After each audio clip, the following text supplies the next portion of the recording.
Assalamu alaikum. Hey guys, please subscribe my channel Qasid Misri for best content and please don't forget to press the bell icon for more updates. آج میں ایک عشق زادی کو بیان کرنا چاہتی ہوں. وہ عشق زادی جو کسی کی محبت میں گرفتار ہے اور اس کا محبوب نہیں جانتا کہ کوئی اس کی محبت کا اسیر بنے بیٹھا ہے. تو اس کو اپنی بے چینی کی داستان کچھ یوں بتاتی ہے کہ تمہارے آنے کی خبر ملتے ہی میرا دروازے کی چوکھٹ تکتے رہنا، بہانے بہانے سے دروازے کی جانب جانا ایسے مجھے بے چین کرتا ہے جیسے کوئی مچھلی پانی کے لیے بے چین ہو، جینے کے لیے بے چین ہو.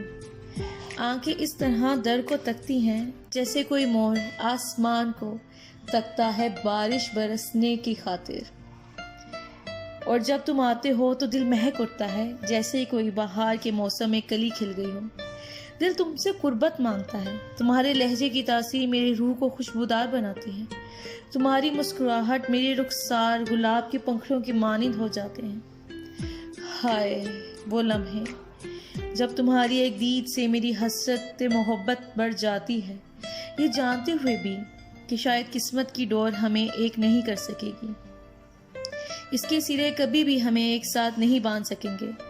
میں دیوانوں کی طرح عشق میں مبتلا ہوئی جاتی ہوں، لیکن میرے جذبات، میرے احساسات مجھ تک ہی رہیں گے اور مجھ تک ہی سمٹے رہیں گے، کیونکہ ان کا سمٹنا اور ان کا مجھ تک سمٹے رہنا میرے لیے بے چینی بڑھا دیتا ہے.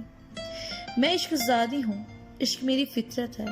اگر محبت اور سکون قلب مانگوں گی تو ناممکن ہے. مجھے تو بے چین روح سے محبت ہے. مجھے تمہاری اس دل میں حسرت سے عشق ہے.